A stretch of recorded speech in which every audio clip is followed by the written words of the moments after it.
SquareHammer.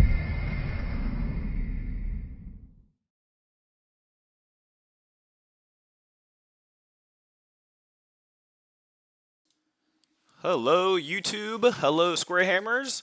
I have the three top people for the Nova Open GT for the Old World 1.5 that I ran last weekend. Let me know if y'all can hear us okay. If y'all want to introduce yourselves, I'll start off with below me, and then we'll go clockwise. We'll go this way. So just start this way if y'all can see me, and then go around. I think that's me, right? Yep. Yeah. So I'm Kevin Morgan. I played Cathay, and I got second best overall. Then it's me. I'm Andrea. I also played Cathay, and I scored as best general. Hi, my name is Egbert. I didn't play Cathay. I played Bretonia, Errantry Crusade, and I came in best overall. Nice. Congrats to all of you, obviously, and thank you for coming to the event. We're going to just talk about like how your games went, what your hardest matchups were, improvements, or I guess likes and dislikes of the event, and what you think could be changed to make it better next year. And then we can talk about 1.5. We can talk about Cathay and how nasty they are, and some other shenanigans like that. Very much. So first, we can talk about. I guess we're talking about to the overall winner. What now? Okay, so for those watching, best general, second best general, and all those are purely based on battle points. It's actually wins first and then battle points on BCP. So if you went 4-1 and you had the same number of battle points as someone else that went 5-0. Then the 5-0 person, or 5-0, 5-0 is the person that actually wins best general. Because if I'm looking at a battlefield, whoever wins the field is more important than how much you lost by, right? For like scoring and everything else. That's my opinion. Some people like it differently based on pure battle points, but that's me. So best overall, which from my point of view, you're right here, but maybe you're down here for other people, whatever. But best overall goes to Egbert with his Bretonians. He went. Did you go 3-2? 4-1. You went 4-1. Very nice. But then with that, plus his paint, plus sportsmanship, which everyone got max because no one came up to me and said nothing other than the sort. So and then cosplay and some other stuff. So tell me, Egbert, what was your easiest opponent, hardest opponent, and about your painting? Honestly, your painting's gorgeous. I could pull up some pictures actually. Yeah, so I played. So let me think back. So I played a Empire list first. Two blocks of like Griffin Knights. Pretty nasty list. Pretty good. But I believe his name was Phil. But he was just starting out, so I tried to help him as much as I could. It was still tricky. Griffin Knights are still hard. That was sorry, Demogryphs. Yeah, not Hippogriffs. I just came from work, so fair. Well, thank you for hopping on. Yeah, then I had Vampire Accounts, which King of the Hill, which is the worst matchup. So Vampire Accounts, I think the most difficult one is Vampire Accounts always, King of the Hill, because Bretonia, especially Errantry, I did not have the block of Yeoman Guard. I usually play Exiles. I practiced actually 15 games with Exiles, and then literally last minute I was like, I think you know what? I'll just play Errantry, because I was kind of like sick and tired of like, okay, now I've had it with the cannons. I just want to play something else. Fair. And, so I had to start from scratch. So I think Vampire Account VC is always so difficult. He didn't have the most difficult list. Rob, amazing opponent, by the way. Well, I played Rob too. Cannerman, right? Yeah. Cannerman? Yes, Cannerman. Yeah. Yes, it's been an amazing opponent. Like, fantastic person. Yeah. I played against dwarves. That was actually maybe the easiest. Really? Because Which mission? yeah, it was with the four objective baggage train. Okay. And he just couldn't hold the objectives. It was just so difficult. Dwarves are so slow. He knew immediately like this mission is not for me. And the benefit of Errantry Crusade is that I have some extra core units that I could use that are fast. So the Knight Errants, they did perform very well just to score points, hold objectives, circle around, and in the end, it was also I think Dominion, I believe, also at the end. I'm not sure. I'm showing off your display base right now. It's gorgeous, gorgeous. You got a nice gatehouse. You got your helm. You got your grail goblet, and then you have your display board.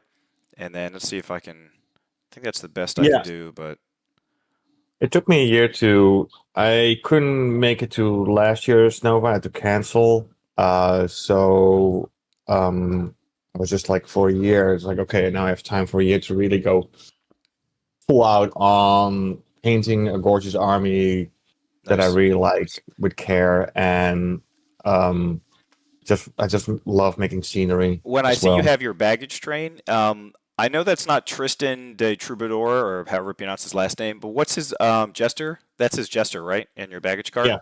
Yeah. Nice. Tristan, yeah. Very cool. I still had that model waiting for 30 years when I bought it. Well, you found a perfect use for it. Yeah. When you go to Egg's place, because Egg and I live in New York, so we are also like a neighborhood. When you go to his place, he has those beautiful boxes from every single Warhammer edition. So anything from 2nd, 3rd edition, right, Aggie, until the 8th or whatever, the old world, clearly. That's super cool. Oh, what's up, Steve? Thank you for gifting 5 memberships. Woohoo!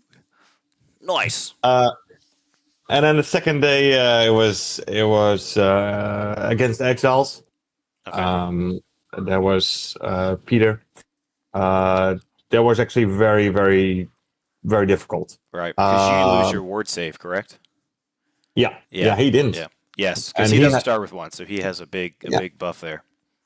And he had a hill, and I didn't. Oh, nice. Yeah, I tried to make the terrain for Nova like it wasn't. I don't like even. Symmetrical is sometimes okay, but sometimes I like one side with a hill, one side with a forest, and I just spread it around. Sometimes they both have hills, sometimes they both have forest, all that stuff. I'm not a big proponent of like perfectly measured terrain like that. It's fun for some events, but I've never been a fan when you can go into an event knowing the mission and everything. You know exactly where your army needs to deploy and exactly what they need to do versus this exact list. I don't know. It's just too cookie cutter, for my opinion. Like I'll still play it, but it's fine. It's just not what I prefer.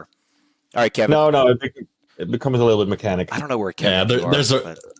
I think I'm down, but okay. I think we're not playing 10th, right? Like, get the symmetrical terrain. Let's get it creative and have fun. Now you won second overall. Is that correct?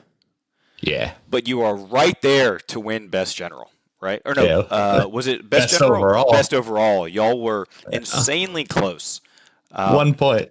1 point away from 1 point away. Yeah. So I'll pull up the spreadsheet and then y'all can talk about it a little bit. I'm gonna try not to block. It's gonna block us a little, but that's okay. So you can see the total battle points. Oh, what's Nova doing there? Hold on, let me hide that. There we go.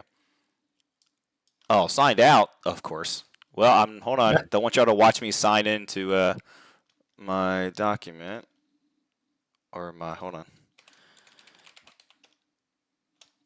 Which I guess is the soft scores. That's weird. Soft scores really push people. Yeah, but I think that's kind of the point of Nova, right? Is soft scores matter. At least that's what I'm intending. I like when soft scores matter. So you can see Egbert got 36. Andrea. Oh, actually, you dropped. Actually, I lied, Kevin. You were 3 points from tying overall.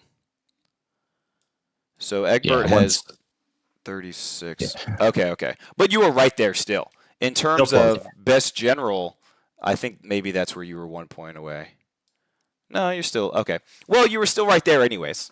So everyone got max sportsmanship. There was only one person who I heard didn't deserve a 2, which is good. That means everyone for the entire event didn't, except for one person, gave everyone a 2. It was 0 to 2 if you're watching.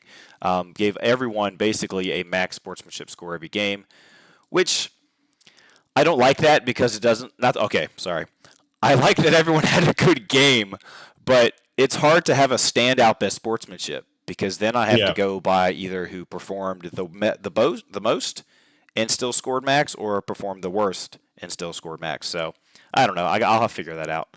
But maybe an idea would be to like do sportsmanship if you have a good game and you had a good time, and you can always put in a secret vote. Once a tournament, you can put in like who was your favorite player or who was like the most excellent player you played against, and then put it on a piece of paper. Yeah, that's fair. That's fair.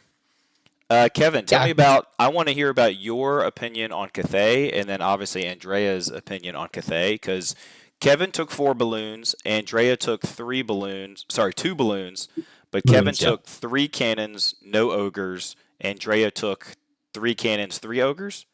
Okay, all right. Yes. Kevin, go. Let us know what's up. All right. So I think it's a tough situation, right? Cathay is very competitive, and it's kind of the new kid on the block, and it's getting a lot of hate immediately. People have to figure out how to play it still, and especially at a competitive level. And when I'm talking about them right now, I'm going to pretty much stick to competitive, because I think there's a huge difference between competitive and casual, right? And the separation is like, how many lanterns am I taking? How many cannons am I taking? Because the rest of the army is pretty mid. It's just mans, So I think after day one, I was like, I really wish I would have done a little bit different with my list. I would have shooken it up a little bit. My Shug Lord really wasn't being anything but a deterrent. Right. And, scaring people more than anything. And if I would have got rid of the Shug Lord and brought another lantern, character, I could have got like 2 ogre loaders as well, and had, that's 5 already lanterns better. And 2 ogre loaders. That's right. already better. Immediately the output would have been immense. But, I wanted to hold back. I wanted to bring the Shug Lord. But I think Cathay is going to get a lot of static, a lot of heat, a lot of stuff, because people just don't know how to play it yet. Right. I think you could do very similar, if not damn near the same, with Exped right now. They're going to be a problem child when the right player gets a hold of them. I'd love to be that player. Yeah, Josh did that. Okay. Lanterns are really good. Their output is immense. It's immense, right? Anybody that stops Bretonia, like Peg Knights, even on a charge, is powerful, and it's pure power. And lanterns do that, right? Your standard stamp of rinse and repeat Bretonian Duke that you're going to run into every competitive match with Serenity's Locket and Ogre Blade, right? And Knightly Temper. He's going to blow through a balloon, sure. But if he can anything else, yeah. And I mean, they have 360 line of sight. They're going to catch it. Right? They're going to do the thing. But with Andrea's list, with multiple cannons knocking them down, removing Swift Stride, right? I think Egg's list with Errantry Crusade is kind of a good answer for that, with the extra inch for charge, with the Virtue of Impetuous, giving you an extra D3 charge and declarable, right? So those really make the big difference. But not every army has Pegasus Knights, right? So you don't need to bring a nuke to fight a nuke, right? So I think more armies will have answers, but right now that's going to be a problem. And I think at a competitive level, they do need to be comped. They need to be brought down. I've been talking a lot with a lot of people about how to comp them competitively versus casually. Casually, make 2, right? You can only ever take 2. Sure. One of them could be a character. Perfect comp for a casual game. Competitively, maybe 3, maybe 2 characters allowed, but only 2 balloons or something like that. And then the cannons. The cannons are incredible. They're Are they absolutely too good for their price point, being able to knock out Swift stride and a movement, or should you just not allow? Obviously, I can't. I think rules is written they stack, but there's They into do, gray yeah. areas for some people. So, which is fine because they don't want them to stack, and I understand why they don't want them. Like, Totally. it's ridiculous. So, I think we don't want it either. I mean, as players, we all recognize that it's, you know, It's one of I would say it's one of the biggest strengths of the army. Yes. Maybe even more than lanterns, because what it does is it makes the lanterns more effective. okay, It makes the army more effective, but it makes the lanterns especially more effective when you're taking away movement, when you're taking away swift stride, but making dwarves movement 1 or undead movement 1, there's right? no minimum, Where they right? now Isn't it? You can go to 0. Well, I think you can only ever go to 1, but if you can go to 0, even better, right? Like Right. 0. Yeah. But like removing people's ability to play the game or grab objectives in a match play scenario is really big. Right. And it really lets you get all the maneuverability. And lanterns, that's one of the drawbacks. And, people won't see it as a drawback and, because of their output, right? But like, it's not as easy as some people would lead you to believe when you're 100 by 100 base and you don't have 360 line of sight. You have to do everything, right? Luckily, they can march and shoot, and every other rule under the sun, but they're very nuanced. Wait, because are you saying your chariot doesn't have 360 line of sight? Oh, it does. Oh, sorry. But their movement is Yes. an arc, right? Gotcha. So like, Right. you do have to wheel, you do have to play the game, right? And your guns at full effectiveness are only 4.5 inches. Don't you have reserve move? You do, Okay, you do, so but you you're fly 8. Okay, so you So, fly like, 8 if- lumber, fly 8 lumber. Just making sure. Yeah. Okay. I found the majority of the time I'm just marching with it. Because you can march and shoot the Almost iron always. hail shot. With the dragon fire bombs. Oh, the dragon The fire bombs iron- do that. Okay. The iron hail guns are pretty mid. If the lanterns just had those guns, I would say they'd be pretty balanced at 170. The dragon fire bombs, not so much. Yeah. They're incredible. They're incredible. They are output. So the lanterns are really good, right? So like how to comp them appropriate without, completely gimping the army. I don't know. I think it starts with cannons too, though. Okay. And I already made like an LVO list, Oh, did and you? it's got I think 4 cannons with 2 ogre loaders and 2 lanterns. So like, it's got the sauce. And Sure. when you're stacking movement penalties, it's like I think it's a competitive, and it's only two balloons. So Real quick, did That's they, only did they cool. already Yeah. say what LVO is doing? Has No. Andy already released the packet? No, you're just like, it doesn't matter what the packet is. This list is going to trounce you, kind of thing. I That's just, okay. I'm just Okay. going off of rumors basically of like, this is Europe's comp. This is a lot of the rumored SquareHammer comp going forward. Right. And so if I'm going off rumors, I like to list build. I like Sure. to Yeah. do that stuff. Oh, yeah. So, yeah. blast. So I'm already cooking. And there was Okay. like 4 of the Ring of Jet, which is Unquiet Spirits bound. Yes. That is Oh, that's- another topic. That's Like the new list. Is it the Jade Fleet? Yeah. Yeah. Jade Fleet, Army of You don't have to take any Empire because it's garbage to take the Empire in that army. They're Sorry, mercenaries, right? Yeah. If you could take them as core and fill your core, like you might find room for them. But the fact that you could only take them as mercenaries means you're taking away from the slots that matter, Right. and you're not filling core, you're not scoring with them, and they're Empire core Yep. that you're filling those slots with. Why would you ever do? I had a 90-point mage sitting with my Jade Warriors because they give them reroll ones to hit, and he can have a Ring of Jet. So like that's what I did. Pretty good.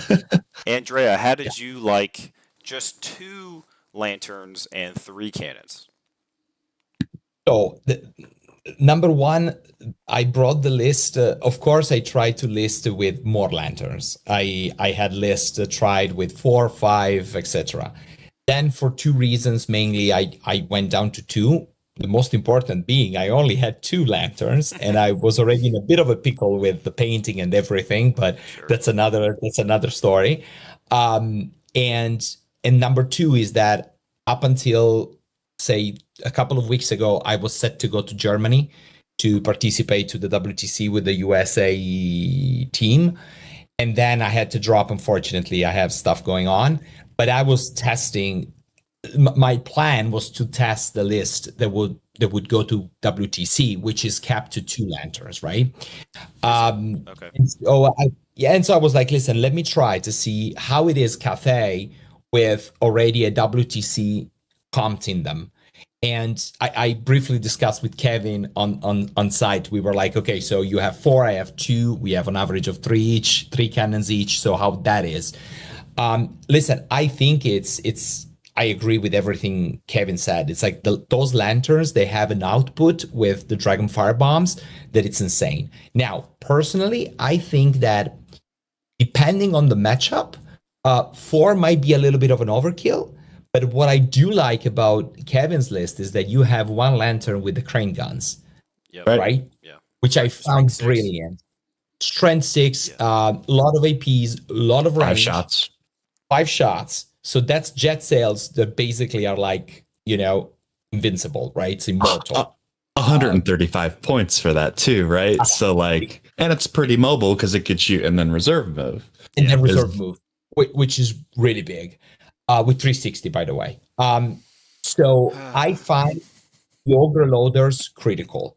So Sure. because for the mirror match, because I was thinking, I have no idea how many Cathay players will show up at Nova, because we were all thinking about that. So who's gonna paint that army? And I had to paint like a madman in 5 days, everything, which is insane. And thanks for the 6 out of 10, Blue. I really appreciate that, because it took me, my wife almost divorced me with the papers. You're crazy, Yes, right? right. So, and I'm like, For the love of the game. for the love of the game. So with that, I was thinking, what about a mirror match? So I find the 3 loaders a big uplift in a mirror match because I can shoot 6 times. And also the Sugar Lord with illusion Monkey and the mace. sword with the monkey. I was like, Yeah. I need that because, and also the other point is, if I don't have that, what if I find, a list that I cannot break only with shooting? I need something to clean up the table or something to deal with dragons. I knew Andrew Buey was coming with Chaos Warriors. I was like, the guy for sure he will have dragons because I know he loves to play dragons. Yes. And all that stuff. So that's what guided my idea of listing there. What I find incredible is that even with 2 lanterns, if you concentrate and you really focus the shooting, 2 lanterns can erase almost anything, especially infantries. Like I literally I blasted an entire 30 fanatics, like Night Goblin mob unit. Perfect, like integer, and one round of shooting with 1 lantern. I hit with the big, you did that too, right? So Strength you hit 5, with the maybe 2. strength 5. I mean, I did 14 or 15 dead. Wow. Then Dragonfire bombs, panic check, went off, lost. That's okay. I mean, I did the same Feels thing good. game 5. Fanatics are an extremely good answer for balloons. Fanatics are like, I mean, If Zach you was have able to iron, move up. If you have the iron shot, right? Or the dragon fire, because they're close range. So you have to get I close mean, and then catch fanatics. Yeah. If you're running just crane guns, you're not putting any output out there really. Like you are, but you're not comparatively, right? But like also to get within 4.5 inches, those fanatics will rip through you. Sure. Yeah. And the one thing I would say, it's not by chance that turn 5, we had 2 orcs and goblins and 2 Cathay at the top 2 tables. It's not by chance, because at the end of the day, they had 9 fanatics. I think, Kevin, you played the guy with 9, and I played the guy with 12. Oh, you had 12. And so, You played Kurt? Kurt. Yeah, I played Kurt last game. Amazing list. There's one very similar list in WTC. So he had a very good army building idea with those random movements. Squigs are a nightmare for Cathay, but thank God I had the iron nail guns. So turn 1, I flew, shot like 1 unit out with the iron hail guns, then reserve move back, and then shut the cannons, remove the divers. Probably, I don't know, Kevin, how was your game there, but that was my plan. I was like, I get to remove those divers Doom Divers first because they're gonna. Zach had 6 artillery against me. Yeah.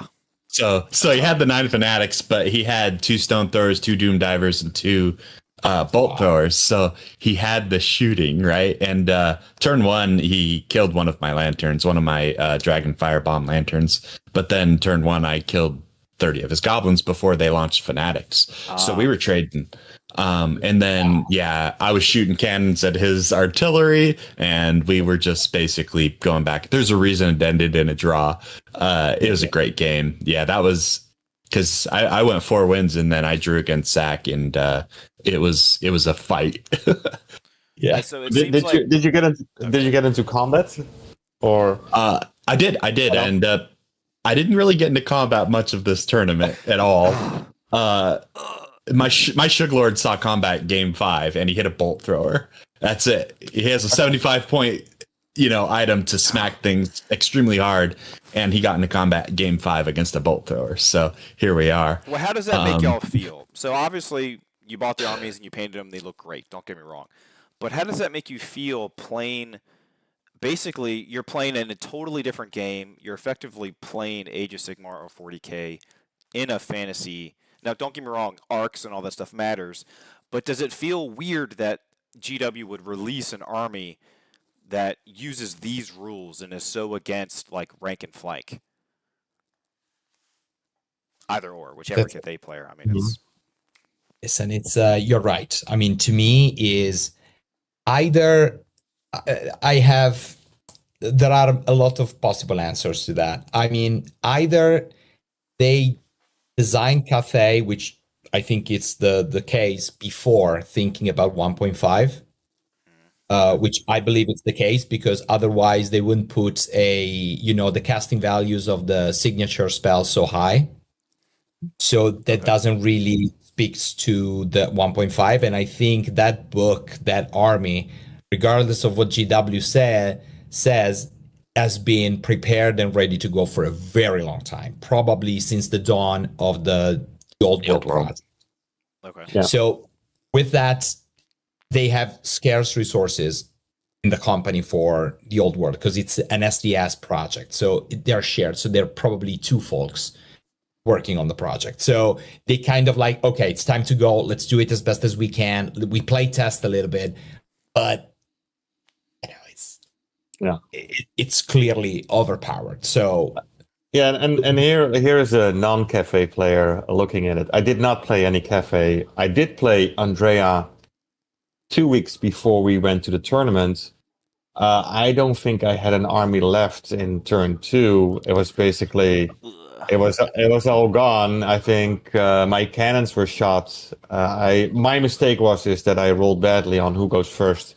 That I should have done better. You're running exiles then for the cannons? Okay. Yeah, I ran exiles, and then I want to change it also to. I thought also that errantry would be maybe indeed like as a precision blade, like trying to remove some sections of the army, maybe scoring some points. I did not expect to win, but I expected maybe to score a few points here and there. That was kind of like the strategy also. Also, errantry feels more like a 6th edition, 5th edition Bretonnian army, but nice. But I think the cannons are the best because Bretonnia exiles used to have the best cannons, in my opinion. And now you have it, I think, because you took it over. It's because I think usually with cannons, like you can, if you're lucky, you can shoot five rounds, 6 rounds. Sure. Yeah. Usually average 3 rounds. Either you blow yourself up or it's being overrun by someone. So for 170 points? Yeah. Something like that, you have a reroll, or you shoot twice. So within the first 3 rounds, you can kind of already shoot 4 times. And then you have also less chance if you say I don't. No, not yet. So I think that's my daughter. That's okay.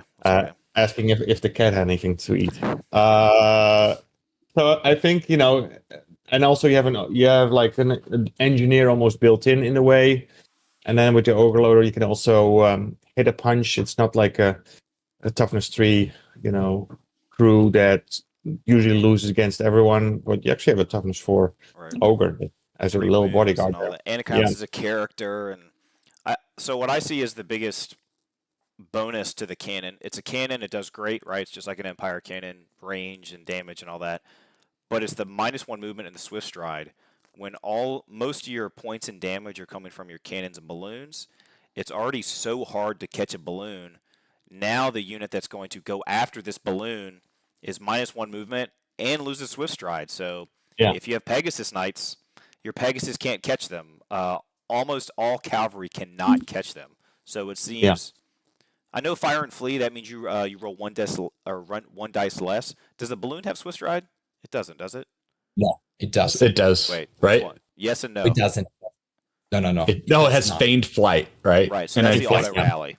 Yeah. That's the auto rally, which Okay. makes Fire and Flee like Which is another, it's another crazy thing. So imagine you stack at the moment, you stack the -1 movement, remove swift stride, fly around, reserve move.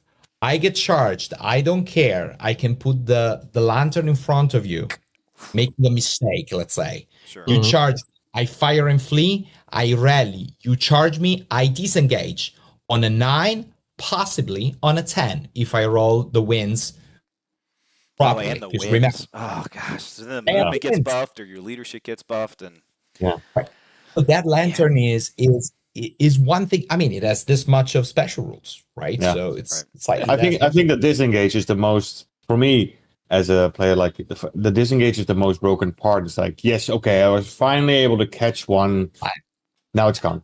And indeed, like for the cannon, the last part of it was that with a regular cannon, it's like, oh, you miss, nothing happens. Here's like, oh, actually now you have all these bonuses. You missed, great. Here's still all these bonuses that you have. So there's literally no negative. It's having 3 chaos mortars. Or Earthshakers on your side for way cheaper, and shooting twice. way cheaper. Okay. those are like 260 points. Yeah, Yeah, it's it's ridiculous. expensive because then you can pay for like Plus, it's not a cannon. Oh yeah, plus it's not a cannon; it's a mortar. So it's, Right. Yeah. I was gonna ask. So were there any rules disputes, or was anyone have anything else to add based on the current topic? If not, are there any interesting rules questions that came up that you thought should have some more scrutiny, or that are gray area, or ruled incorrectly, or what have you? We're starting down. Oh yeah, we can get to the champion one in a minute. Let's go this way first. Kevin. Rules disputes, I don't know. I like the clarification of the match play rules, where if your wounds don't match your unit strength, you have to kill the whole thing, which Huge. for lanterns is a nightmare, for Huge. steam tanks is a nightmare, right? So like it creates a lot of nightmare scenarios for a lot of armies, but a lot of people don't realize that. I didn't know that before I went to Nova, and I played a lot of match play before this. That was a big one. Yeah. I thought that was one of the biggest. So if y'all read the match play guide under Dead or Fled, I think is what it's under. It speaks to if your unit strength basically isn't changing, you have to kill the entire model. So heavy chariots that are by themselves, which I think all of them are, you have to kill the entire model. Since their unit strength is always 5, it never goes lower. You don't get any percentage. Even if it's character, you get no percentage of it unless you kill it. The only thing that does is a monster where its unit strength is like based on its number of remaining wounds. So a lantern, always a heavy chariot. You have to kill a 10 wound lantern. You have to kill it to get any points from it. Stuff like that. I was always under the impression when 1.5 dropped, and I think everyone that I play with, that I guess we just misread it's a little confusing of a paragraph. We thought if you get a character down to like I think it's 25% or less, you get some of its points, but you get nothing. Nothing. On foot too. If you're on foot, you're an infantry. Let's say you have 3 wounds, you have to kill the whole model. You can't get it down to half. Stuff like that. That's a good one. That was actually a huge one for me. Yeah. Lady Elise Duchard. It affected her. She's 5 wounds. She's a monster on 3 unit strength. It came up. Oh my gosh. 5 wounds, yeah. Apparently. Cavalry. It's just a cavalry unit. Okay. Yeah. And then what was the other one that got me that really good? I had it and then I lost it. It was good though. Well, we'll come back. Think of it. Yeah, no Andrea, worries. Is there any that came up in yours, Andrea? Well, no, I mean, I think it cost me the tournament overall with Andrew, the rule that we were just discussing. Because remember, I don't know if you remember, at first it was a 4-2 win for me, turn one against Andrew, Okay. because he gave me half points of the Demon Prince because he was down to one wound, right? And he had 4, so I was like, okay, so you give me 25, and he was sorry, you give me half, and he was in agreement. He was like, sure, dude, yeah. Then something happened on another table. He went back and he was like, dude, actually, no, I take that back. So we recounted. So it's 3-3. So that's the 1 point that I under my belt. No, just joking. But that was fair. big. And the other thing was like all the times, like the movement stacking on the cannons, especially with Rob. I think he also was under the impression that they were not stacking. And I mean, I told him, I was like, well, but he moved the, so that, ended up mattering because he moved his Mortis engine, with the idea of flying behind the impassable. And I shot like 4 times. I used one loader, big target. So couldn't do anything about it. And the shot always landed, no misfire. And so his Mortis engine didn't have enough, movement to get hit. And then, 2 turns of cannons, I killed that, crumbled. So that was a big one. And he was like, it shouldn't. And I was like, no, but it does. And then we went back to the rules. And then it was like, oh, but I thought we decided, blah, blah, blah. But again, it was an amazing game with him. But he was just like, I feel like it shouldn't stack. And I'm like, I agree. Yeah, I think we all agree it shouldn't. But like rules is written, it seems like it does. I think in your game, the one that I noticed, and I didn't realize this, you can't, rules is written, you cannot heal a Rise or Dance Macabre skirmishers. Because that's how we do in Europe. I mean, I live in the States, but my mind is like European. But that's what they do in Europe. So you cannot heal skirmisher because exactly as you said, Blue, like you cannot place. That was a big.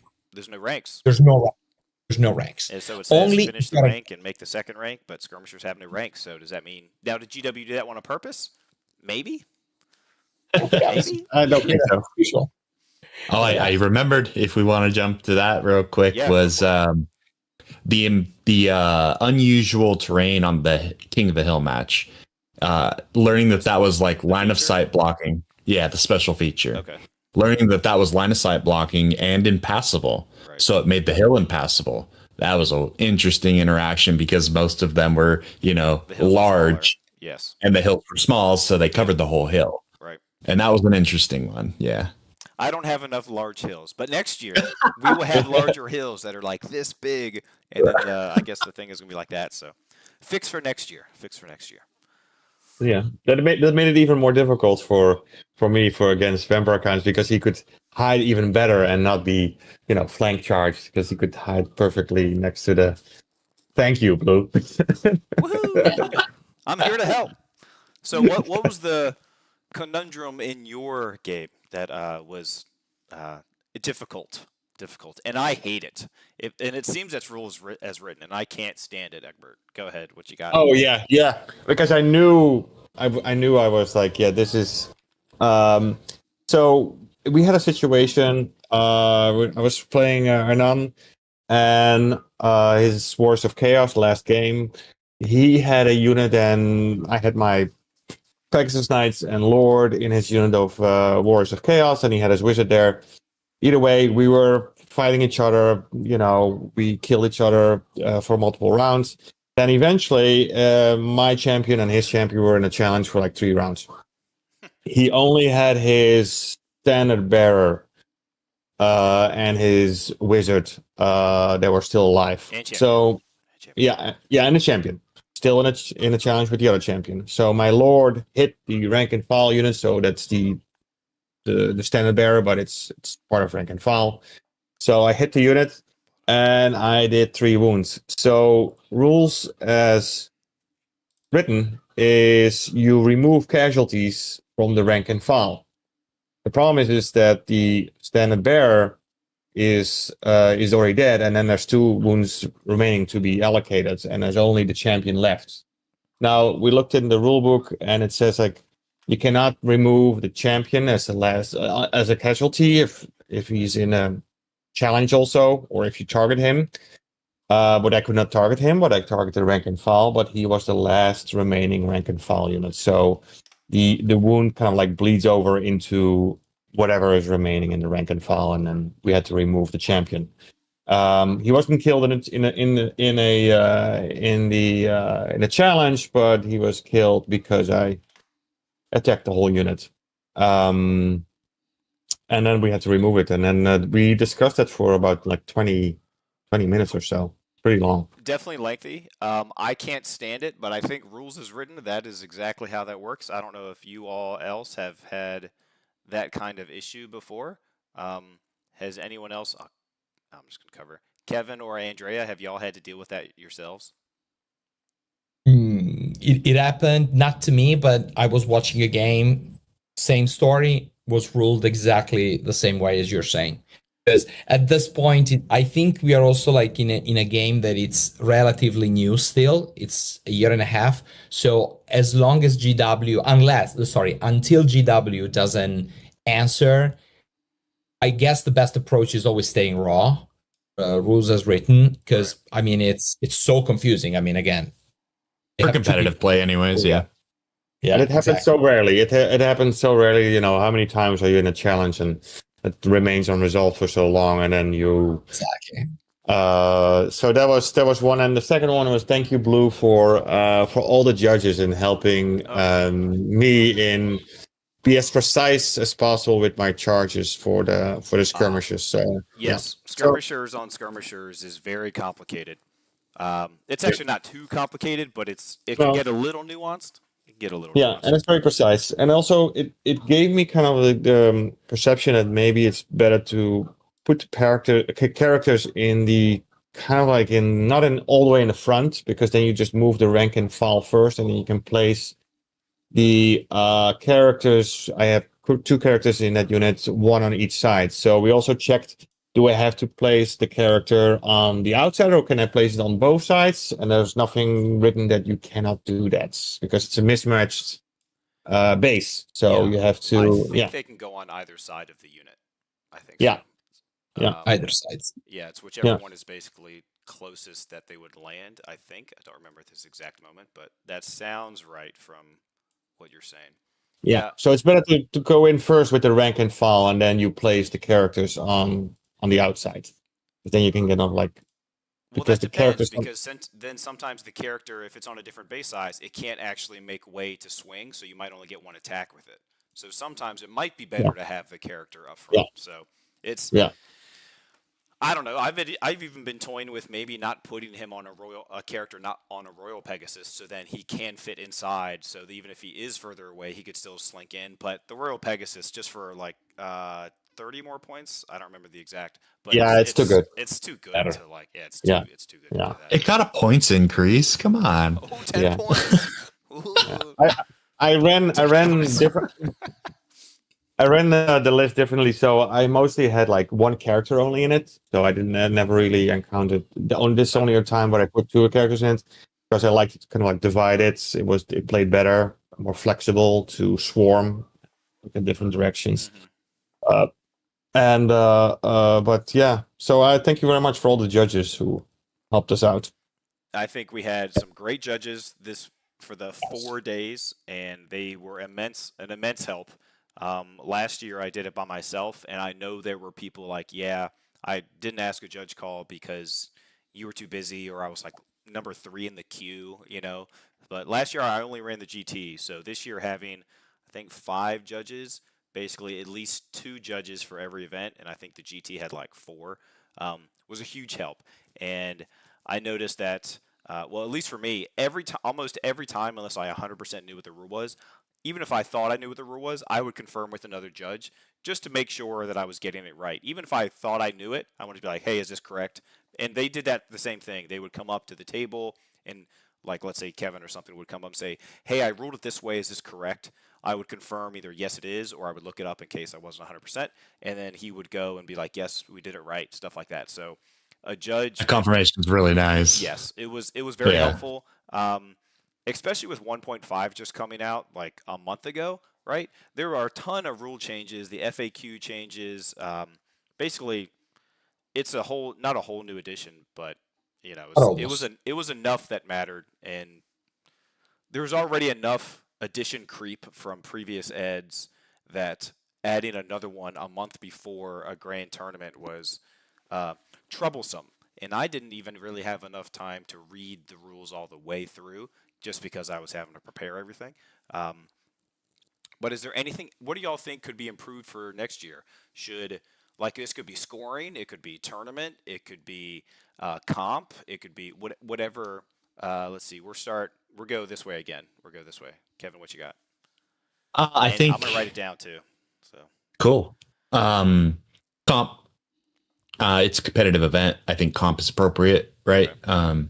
You don't have to destroy the game or destroy certain armies with comp, right? But like comp makes balance, right? So I think comp will make for a better play and we'll get more participation from people.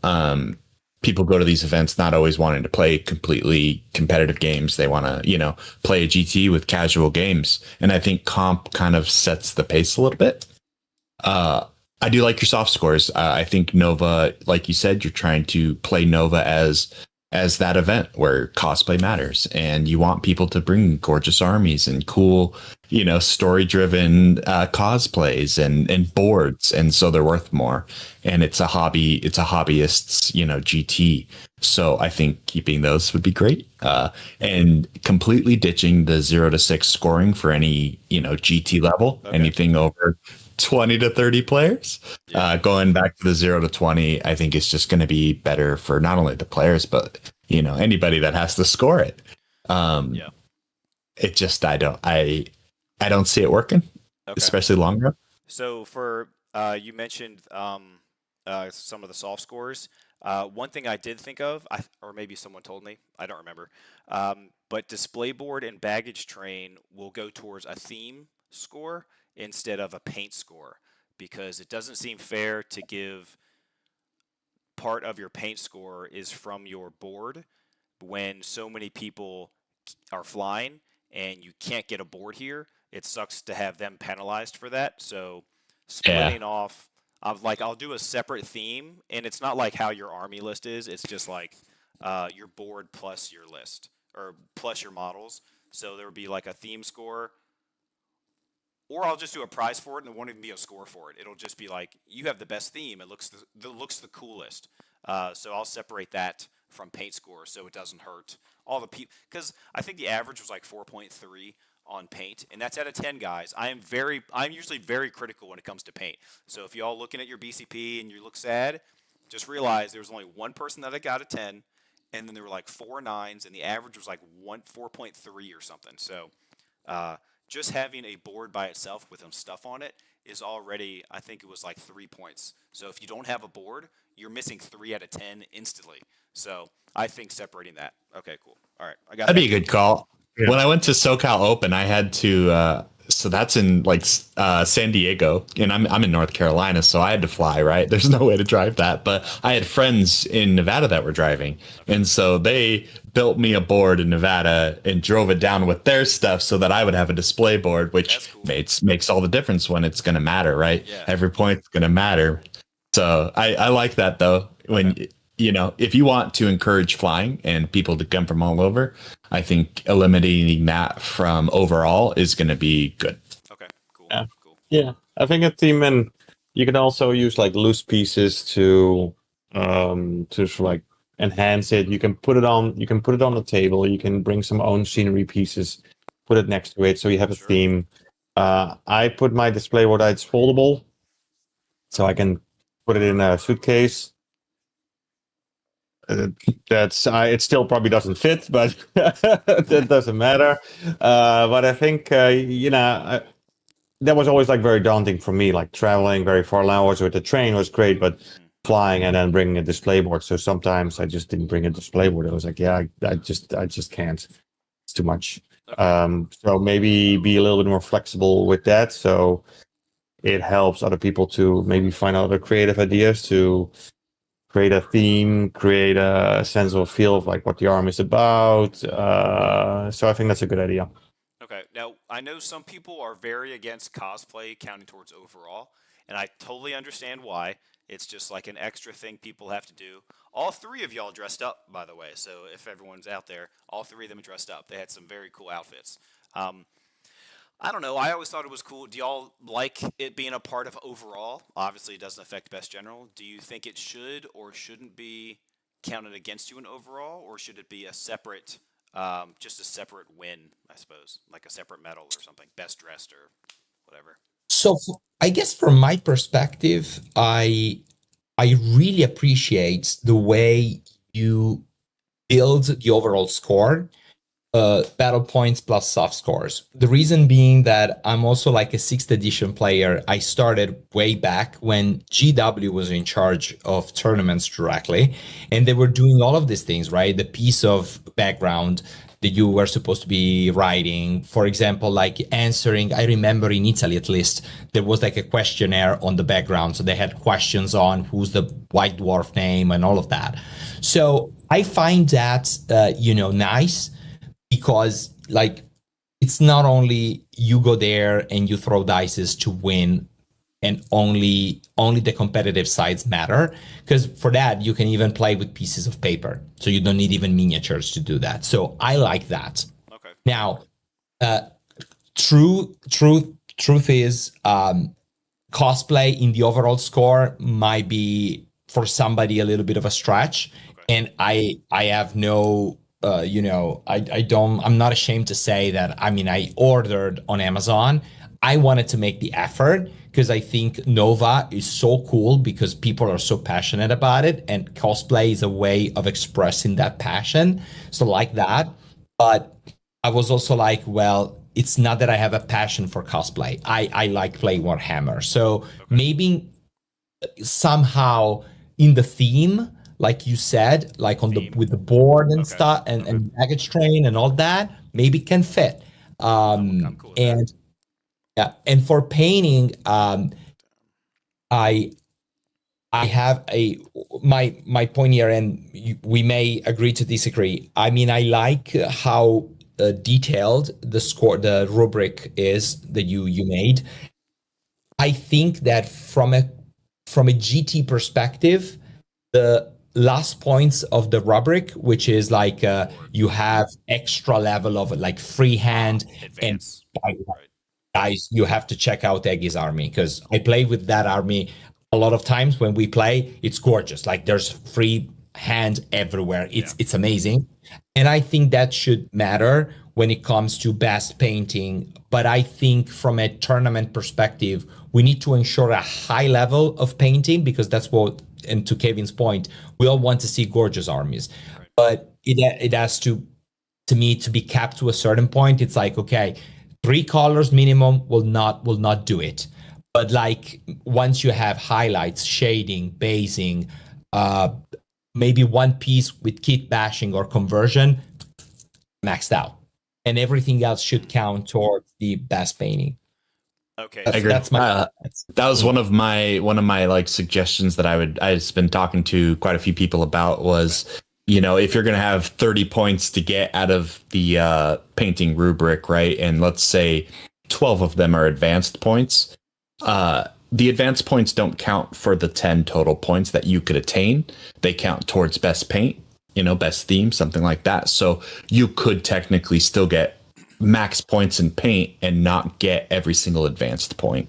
Some armies don't need freehand to look amazing, right? Or OSL, or don't have opportunities for those things. But like you have to be very creative if you're painting towards a rubric. So just two separate So categories. So one of just is your army painted to a certain standard that is required for a tournament, and then I guess the next segment would be you're competing for best painted, but the best painted ones don't count towards your overall score. It's just a separate category for painters to compete versus other painters. And I think that's the balance, right, between Okay. like a Is that right? hobbyist's event. Okay. Yeah. A hobbyist's event and a true like Ard Boys style competitive event, right? Like you bring the hardest thing you possibly can type thing. Okay. And a true hobbyists event. And, you know, a point of contention, you know, for the cosplay. I do support the cosplay. I like bringing that flavor in, right? But I also I think there should be more definition around it, right? So if it's going to be worth an entire game, and it is, right? It's out of 5, Yeah. and a win is 6. So Yep. if it's going to be worth an entire game in a 5-game tournament, define it so that, you know, somebody could show up with a beard and they're dwarves and expecting 5 points, but don't get it. Versus somebody who bought $1,800 worth of armor to look like an Empire State Troop, right? And pulled it off, and he gets the 5, which he deserves. 100% He gets the deserves. 5. Yeah. But if you're not gonna define the cosplay, right? If you're not gonna have parameters of the point levels, it should just it's flat or nothing, right? Okay. So that's my opinion. So originally I think it was 0 to 5 before. I can't remember at the moment, but it was 0 to 5 when the scores were out of like 20. So when scores went down to 0 to 6, They're 6. I was like, oh man, is it too late to change this and that? And then I'd have to change the packet again, and then people had the old printed packet. But yes, I agree. I think 5 points out of, I think, a total of like 55, something like that. 55, yeah, 9th. It's too much, but it only affects your overall. So it doesn't affect like the world rankings and all that other stuff. But I understand. I totally get it. So I think next year I am totally cool to just have cosplay affect the theme instead of your overall score. So then people who are, so there would be like a separate best painted category. There would be a separate theme category, and theme will be cosplay and your board. So you would win best theme if you have a great board and you have a great cosplay compared to someone else who just had a great, like an amazing board. I'm just asking. Like that sounds fair. I don't know. Yeah. No, I think theme, but not best painted. Theme, but not best painted. Yeah, I mean, you also you can drive yourself crazy by creating categories of subcategories. I already have. And okay. Yeah. Oh, no wonder. Right. Like, I remember I saw you late at night, still like, oh, what am I doing here? I'm so tired. Gregor came by, right? Yeah. Yeah, I was there at like 10 o'clock, still inserting numbers and still like doing stuff. So okay, yeah. I think and I have a little bit different view is that it started out as a hobby and it's turning competitive. I think we already have best general, which is we already have a competitive award side of it, like best general. That's great honor. That's like how many battle points do you get. You can tone maybe the amount of points for cosplay a little bit down, and you can feed it into indeed like a theme, like the best painted, best theme. I think for the painting scores, yeah, you could score. I was surprised at how much you could score with expert. How many points with the 10 points that you go above and beyond. So maybe reduce it by only like if it's really good, you get 2 extra points. That doesn't kill the entire matrix. Now, and is that 0 out of 6 game, or is that 0 out of 20? It's 0 out of 20. Okay. Yeah. Okay. Definitely 0 out of 20. So I think that's also what I remember from playing like fifth and sixth edition is that painting mattered, but not like gigantic amounts. Okay. I do like it because now since 5th edition, painting and the quality of painting has gone up significantly. So okay, it's insane. Yeah. It's insane. Yeah. So I think maybe tone down the points for the soft scores and then make one separate category need cosplay and theme instead of like, oh, we have best cosplay and Okay, so what do y'all think of Was the prize support cool? Everyone happy with what you got for prize support? Was that excellent? Good. Okay. Okay. I have matching swords because Yeah. I won the doubles too, right? You So did. I got two. You won best overall for doubles, right? Not best general. Yeah. Yeah, Nice. best overall. Nice. Yeah. Congratulations on that too. Congratulations. Hey, And you ran that's close. how many balloons were you running with at 1,250 points? Only three. Only three. Only three. Here's I will say my 1250 for the doubles was so much grosser and nastier than what I brought for the 2K because it was two characters and an actual balloon. yeah. It was disgusting at 1250, and I had XPED as my partner, so nobody was catching us. Yeah, we were flying around doing our things. Fair. Yeah. Ugh. Listen, and I have one question to you, Blue. I mean, I hope I'm not asking like how can I say No, ask away. Don't no Okay, shame. okay. Ask away. So I mean, I was touring a little bit the Nova, between games and between the 2 days I was there. Of course, the big focus, it's always on 40K. We know that. It's like the big star, like it's the mainstream, so crazy things, camera, people doing lives, like commenting the games live, blah, blah, blah. Yeah. So, and I was looking at, the website, what Nova's posting. I feel like the old world didn't get a ton of exposure, and everything we got was because of you. And I had the time and the chance to recognize how grateful I am with you last year, this year, privately, that's it. So my thing is, still is apparently from the latest financial reports of GW, the old world became the number 4 game for GW, Nice. along with Horus Heresy and 40K and Age of Sigmar, clearly. Okay. I was like, I find that, everything you did for the prizes all basically came from whatever work you put in directly or sponsorships and stuff. Like, Right. question is, did GW kind of reached out? Will they be interested in supporting, the event directly? Is it a bad question you cannot answer to? It's more of a question I can't answer because I can't answer. I will say I have not spoken with GW directly. I will say that. And that's all I can say on it. Okay. GW has not talked to me directly, and I'm trying not to get in trouble because I've already gotten in trouble with GW once. So, Yeah. Legacy, maybe legacy. wait, what'd you say?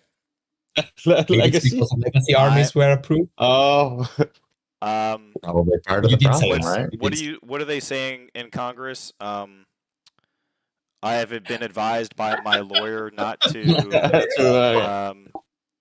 answer that question. So I don't remember exactly what they say, Yeah. but that's all I can say on it. I would love to say something, but I don't want to get in trouble with Nova, and I don't want Nova to get in trouble or anything like that. But I have not spoken to GW directly, and I would love their sponsorship, GW. I would love, because that just means you all get more prizes, and it gets us more attention.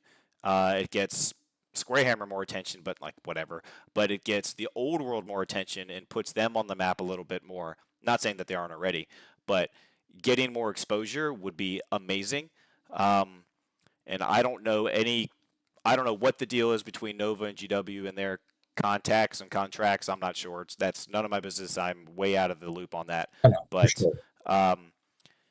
I would love GW to sponsor, and that's all I'm gonna say. I would love their sponsorship, but that's all I can say. I think to Miller's point, right? Like, I think there's a lot to come with that, though. You pay the price, right? Like, Sure. 3D prints, legacy armies. I mean, I have probably 6 3D printed old world armies.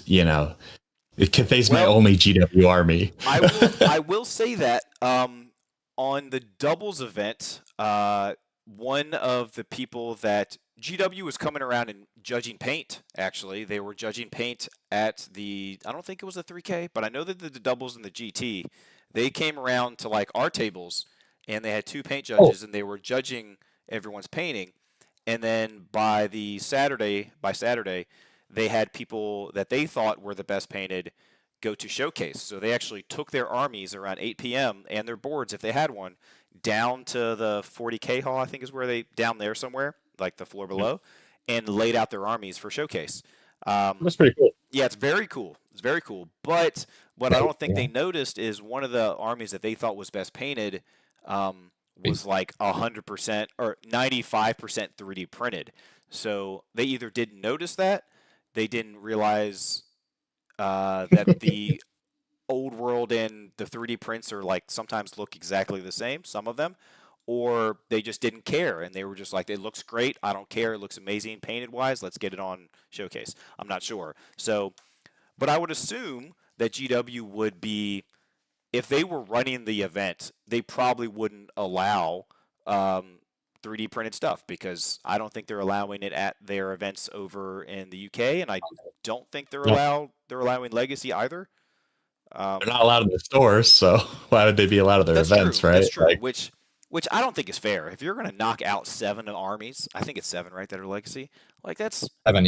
yeah. So Yeah. if you look at least the old world rankings, which pulls from New Recruit and BCP, it's 7 armies, and I think it's 20 or 25% of all the players of all the tournaments in this country. Like obviously all the other ones too, but it's like 20 to 25% of the player base are running Legacy armies. So let's just say a quarter of your player base is just gone and has to buy new stuff, which It has obviously your that's what they models. want. But And most of them are not 3D printed, probably, which is absurd, right? Because Rats, those ogres, armies are Dark coming because those are coming from old players, and everybody has Skaven, everybody has vampire counts in one form or another at home. Maybe not so many Ogre Kingdom, fine, but Dark Elves, right. which probably are the next Legacy faction coming back. I would what you speculate. Not vampire counts? Not vampire? I think Vampire counts. Maybe Vampire Coast. I think we might get Vampire Coast. That's no another. way. You think we would get Vampire Coast? I would love it. They're Yeah. awesome. I would love it That'd be too. hype. I smell That's- conversions. Yeah. Yeah, No, I that's think- my guess. What was a little bit. I understand. Like, look, at one point the amount of armies grew. Like, it's very hard to support and keep the support up for what is it, 13, 14, 15 armies. I can't remember. What was disappointing, because yes, I have 6,000 points of vampire counts, Nice. mostly painted. But Oh. I was. Not to my standard though. Okay.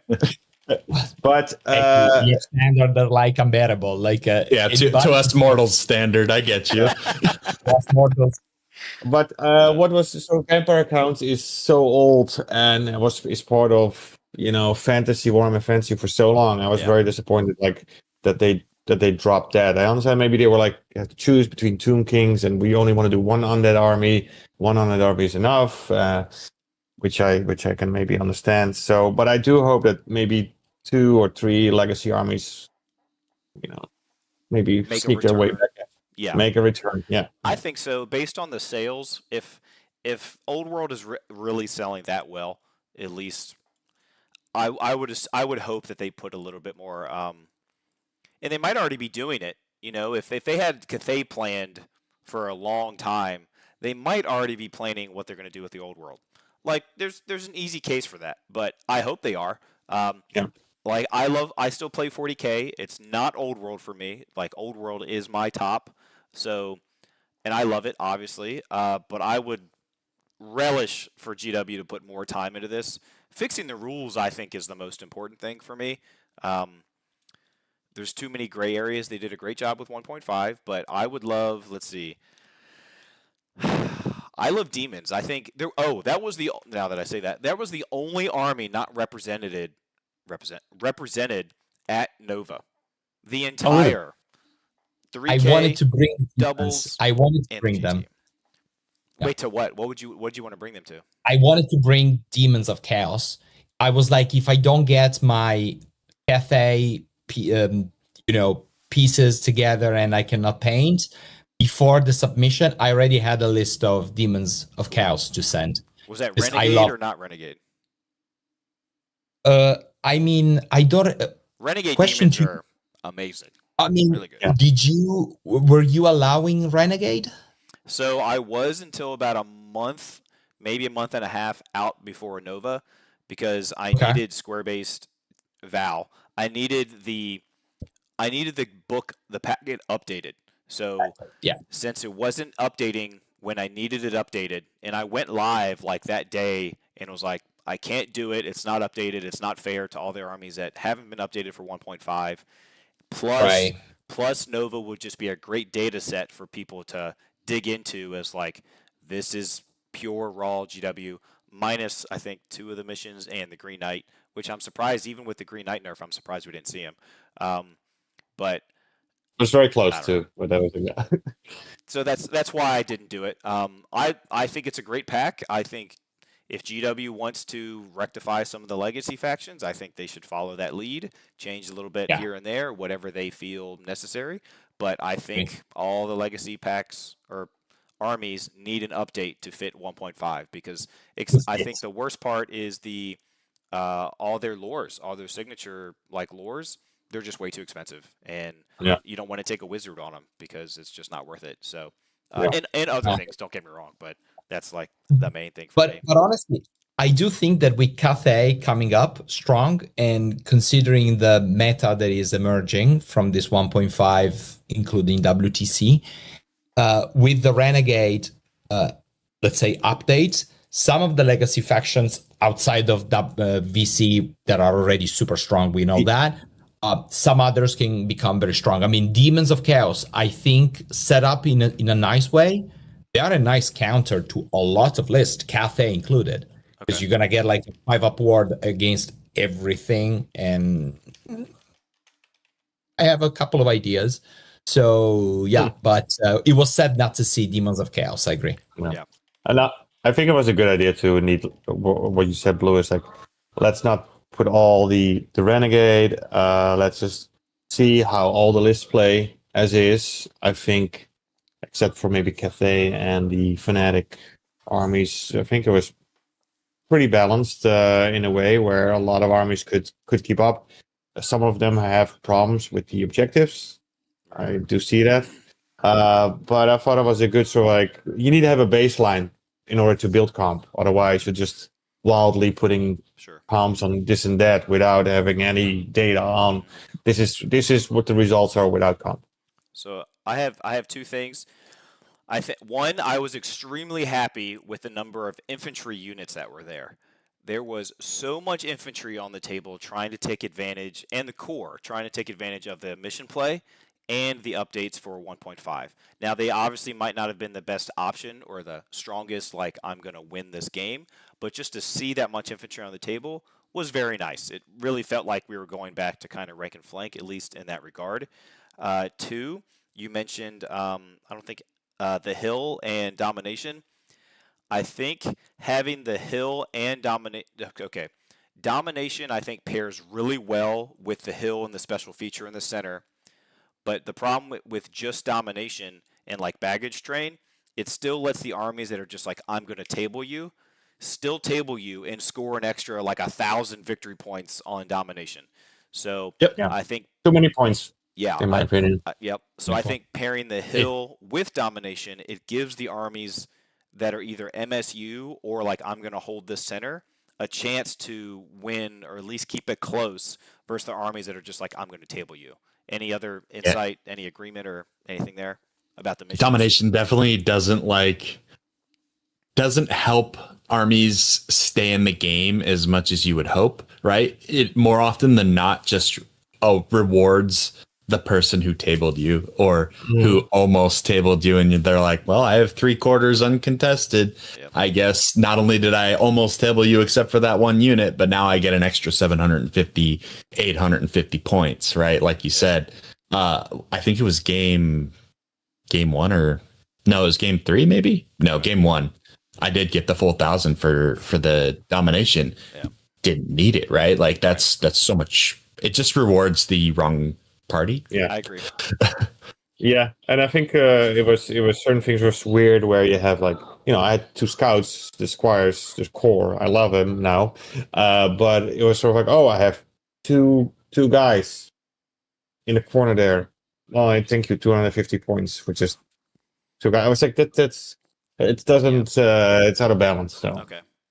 maybe unit strength 10 minimum, because then you kind of like need to, similar to objectives, you cannot just spread out 4 characters and be like, I got it.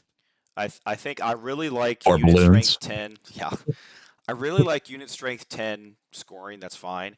I think it should be all infantry. I don't think it should just be core infantry. I think it should be all infantry, not just core, because you're never going to see it's with the match play. It's really when are you ever going to see core special? Like, to be honest, why would you ever take it? It just Too expensive. It's too expensive, and it's not getting you extra points on top that core can score for you. So I just don't think it's worth it. Did baggage train come into play in any of y'all's games? It did. Yeah, Okay. I love baggage train. So I hope there was like more, because you could try to hunt someone else's baggage train. It was kind of exciting. It was like a mini game inside a game. Okay. Yeah. So I do like that. Yeah, it took a lot of extra brain power, I think, to some of those games to get your baggage train points. And I think, it's not overwhelming like domination. If you hold yours, hey, you get 100 extra. If you get theirs, hey, 250, right? Like 350 for doing the thing on both ends of the table is not overwhelming, but it's not worth it, And I was able to definitely hunt down the baggage trains, but like I had the movement. And a lot of armies are going to struggle in that department, but at least it's not going to be debilitating for dwarves not to blow up that baggage train. Okay. And easier to defend your own baggage train. Exactly. It's not as easy as it kind of like looks or sounds, because there's always like defend it in some way, or you shoot the if you got the other party down to unit strength 4 or less, then they couldn't do anything anymore. Kill the baggage train. So I think that was good. Indeed, I do agree. Like, make the unit strength 10 with special. I think include that infantry too. Josh says, I'd rather see domination and King of the Hill scoring swap. Domination score every turn. Both scored at the end. I think that's what he meant to say. So, King of the Hill. King of the Hill scored at the end. Oh, King of the Hill. Yeah, that makes sense. So King of the Hill scored at the end, which makes sense, because if you like undead, they can just sit in the middle and just score it every 100. Yeah, it just stacks up way too high. Or you just have an anvil, like a dwarf unit that you never want to charge. It's just going to score. It's going to make all its points back just sitting there. Yeah. While also keeping you from scoring those points. Or make it less points, because the 200 per round total. If it's 50, it's already a huge difference. And in actual match play, that is a random game length mission, King of the Hill. Yes. So like I've had my games go to turn 8 and that thing was worth 1,600 points. Oh my gosh. That's insane. Do y'all think the objective markers should be worth 50 instead of 30? Is 30 like too, like, who cares? Don't need it? Good question. It's definitely not don't care. That one games big time. That's so important. I think it's no. I think 30 is fine, because it forces you also to come up with a strategy to hold at least 2. If the other person holds like objectives for 1 or 2 rounds, you're not completely blown out of the game. You can still kind of like try to catch up. But you can still score a lot of points with them if you play it right. So until now, I would say keep it at 30. Okay. Just ask. Feels balanced. Maybe because for the 4 you have 30. Maybe for the 2, only 2, you maybe make them 50. Okay. Because then you just have Is that getting too confusing for people to remember? Oh shoot, it was worth 50 this game instead of 30. I shouldn't have gone for it. Maybe. Just asking. That's one thing that I find about the match play guide, which I love. I think GW made an amazing supplement. I think it was very much needed. I would say even for older Warhammer Fantasy editions, honestly. It's a very high quality product. Now, the problem with that is that there is a ton. I mean, the old world is already from the way I see it, it's already a more complicated version of the old Warhammer Fantasy because it's very dense, tons of rules, tons of stuff to remember, special rules, blah blah blah. On top of that, the match play guide adds a lot because you have to remember about the objectives, the baggage train, domination, king of the hill, special feature. So it's easy to forget. So one of the things that I was using, which is stupid, but I scored points with that. I put like in every game, I put one cannon uh, as far on the right or the left side as I could in a dead zone of the battlefield because I wanted to make sure to score 1/4 in domination just with the cannon to Kevin's and Aggie's points. Maybe make it look like it's a unit strength 10 would help because otherwise I just place a cannon there and that's fine. You're gonna sit there, you're not gonna charge it, you won't have nothing to go there, and I'm gonna shoot you and score. What's the scoring requirements for domination? Is it just you have a unit in there? It doesn't matter if it's core. It's not a scoring unit. It's just anything, right? Yeah, any Anything. unit. Yeah, Yeah. that's so weird that they would do that. Yeah. Yeah. To control it, you have to have higher unit strength. It just incentivizes tabling. That just Yeah. incentivizes that, which is fine. Yeah. I mean, you're in a battle, and don't get me wrong, it's a war and it's fantasy, and you'll try and kill each other's stuff. I get that, but okay. It used to It's be, like I think, 100 points for controlling it, right? 50 for double controlling it, and then an extra 100 for uncontested controlling it. So you could get 250. Yeah. Well, see, a lot of people argue about that too. Do you get both bullet points, or is it just one of the bullet points? So it's like you said, 100 if you hold it, 50 if you double hold it, and then an extra 100 if you no. there's I no was if it's not stacking the uncontested. 50. Yeah, I was not stacking the 50. So it was like controlling plus uncontested or controlling plus double. Like, why would you get? I don't know why they wrote it that way, or maybe like why would you get 100 points for controlling it, and then like you said, a 2 stack of if it's uncontested, you automatically get the 50. So why would they even write that? I don't know. They're. I hope they fix. Is there going to be an FAQ to the 1.5 match play guide? I'm sure there will be, right? Undoubtedly. Okay. I feel like in a year or so we need just a brand new army book, simplify things, and with a match play guide built in that cleans up all of these things. But that's wishful thinking. I don't have the age of playing this game as long as you guys definitely do. You know, I started in 7th and then played through 8th. Okay. Played WAP. Didn't play 9th Age, not my jam. WAP. Great. Loved WAP. Great system. Yep. And then jumped into the old world. But right now, I think the old world after 1.5 and after match play is probably the best fantasy edition we've had. Cool. In my opinion. You're laughing. You're laughing. What are you strongly going for? debated. Yes. No. It's just it's always like very. What's the best edition? And it's always controversial. I actually don't know what. Yeah, I think they used. What I do like is like now with 1.5, they use some of 8th. They used some of 6th, and I think it comes close to my favorite. I think 5th was my favorite. What? Don't they have some of 3rd in there too? Isn't 3rd when like you wouldn't kill your opponent and you like push each other back? Is that 3rd? I thought that was 3rd. I could be wrong, but that's Warhammer Ancient Battles. I comes never played from there, that, but I have the book. I never played it. Neither did I, but friends over, they were like, oh, look at where they found this, and the Fall Back in Good Order and the Give Ground, one of the two actually comes from Warhammer Ancient Battles. So it's really, they made a pamphlet of everything. And I never played 5th because I started back in 6th. 6th, it has my heart, but I think the best rule set was 7th. Not the army books. The army books were horrible. They were I agree. Yes. They were like, oh, let's Dark Elves and Demons of Chaos. They were like, Rats. Okay, insane. But like the rule set, I think was the best. But I agree with Kevin. I think that it's a great game, and I'm not a hater of Age of Sigmar. But what I'm saying is, if instead of killing fantasy after 8th, they would have done something like this as 9th edition, probably, and also launching Spearhead on on round basis with Age of Sigmar, keeping both, they would have done so much better. And now we would be looking at a much bigger reality for fantasy. That's my. We'd be on Old World like 5.0 or something by now, right? Right. Yeah. Right. Exactly. So imagine.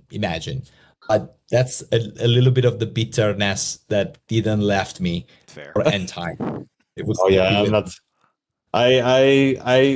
I'm also like not a hater at all. It's sort of like I'm blessed that I play Ninth Age. I'm blessed that I can play my favorite game in the world again. So I'm like better than watching TV, and now I can just paint. I can exchange ideas. I can see other people play. And what I liked a lot about Warhammer the Old World is the community. Is that I remember very vividly in big tournaments, Holland, and I played a few in Switzerland. Is that it became very toxic. It was like it was the even the competitive scene, like, or the non-competitive scene was pretty like, I don't know, not my favorite. And now everybody's so chill. Everybody just enjoys themselves, and I'm like, this is great. I had zero moments where I was like, ugh, this is like, I just wish this was over. Like, not even the champion argument. If you could convince the internet of that real quick, you know, yeah, that would do me a lot of favors. Yeah. Okay, now I'm sort of like, yes, okay, maybe playing Cathay and getting tabled, too many times, then, but that everybody understands. This is just a small point in time where you have an army that gets way too big or way too fast and way too strong. They'll comp it, and then everybody will come down to their senses again. We had the same with Bretts. They became way too big and too good. The Horn was insane. Green Knight was insane. The skirmishes they fixed a little bit. They can fix the rules for skirmishes. That's the one thing. But now you need to see more than 50%. So it's very difficult to just charge anything willy-nilly. Right. It isn't for pegs, right? Because characters can never have their line of sight blocked. So, like, yeah, that's true. You could just stick the front line of pegs, put your characters behind them, and now you can charge. So, like, it doesn't really affect pegs. It's for everybody else. True. They need to fix that as well. Yeah. But I now don't run very big block of peg, like the peg block. I don't run it anymore. So it's like 9 or something before, like 8 or 9 in a unit. No, it's like once I did like 5 and 4, and then with like 7 total. It was just like, no, too much. So okay, so final thoughts, Kev. We're gonna do a loop. Final thoughts about whatever you want to say, like 3 sentences, a paragraph. Go. What you got? Paragraph. Honestly, it was just a great event, and I think we're in a good place, and I think this is a good showcase for the future of the Old World. I think I've talked to a lot of people, and this is just going to be a great example for what needs to be in competitive environments, casual environments, narrative environments. Every environment just needs to be well defined, and I think comps are important. And I can't stress that, just because you're allowed to bring something to a competitive event, this shows, why comps exist. Yep. Agreed. Well said. Yeah. That's a great thought. I mean, at the cost of repeating, Kevin, I think Nova, for me, it's like one of those moments that I really look forward to in the entire tournament season, because everything is really top notch. Also, it's close. It happens to be close to New York, which helps. But I would go there anyway, because it's a great tournament, great prizes, great organization, great scoring overall. I mean, it's a great experience. Can improve. I mean, we discussed about that, but overall, to me, is like together with LVO, it's there. It's like it's the Gotha or maybe Adepticon. For me, those 3 events are like the best. I agree. And that's what we need. Is we need to rebuild this community. We really need to bring those people back out from the caves where they hid with the trolls and whatever. bring them back out, you know, Sound the because drums. Bum, bum, bum, bum, bum. yeah, At one time, I mean, fantasy was the competitive game. It was yes, GW's competitive game, right? Like, and Old World has the roots. It could be again if you wanted to make grand tournaments for sure. and I think that, and someone said at some point recently, um, it might well be that the community base for fantasy, like with for Old World, might be a lot bigger than the ones we have for Age of Sigmar. Like on paper, they might be older, but on a absolute number, might be a lot bigger. So we really need TOs like you, Blue, that are setting the bar high, so that we can materialize that. So that's my parting thought. Thank you. Thank you. Yeah, I don't have like a lot to add except everything has already been said. So this was my first You just Nova. want to keep complimenting me? I mean, I'll take it. Like, that's fine. Yeah, Here's my yeah. ego. So Here's my ego. Yep. I loved everything about it. The atmosphere, the how everything was put together, how you put the whole good team of judges together. The tables were great. The comp was good. The scoring was good. There's some tweaking here and there, but Definitely. we're just starting out. This is just the beginning. So everybody kind of like forgets that this is just 1.5 years old, which is almost nothing.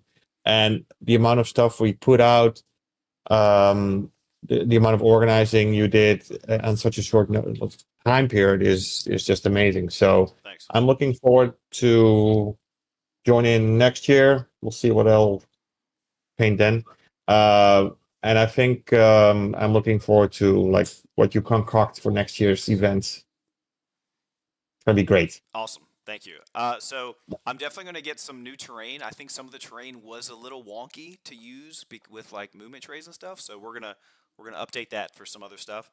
Josh just said, I believe the young kids call it glazing. I've never heard that term before, glazing. But maybe it's just like reiterating what someone else said. I'm not sure. Whatever.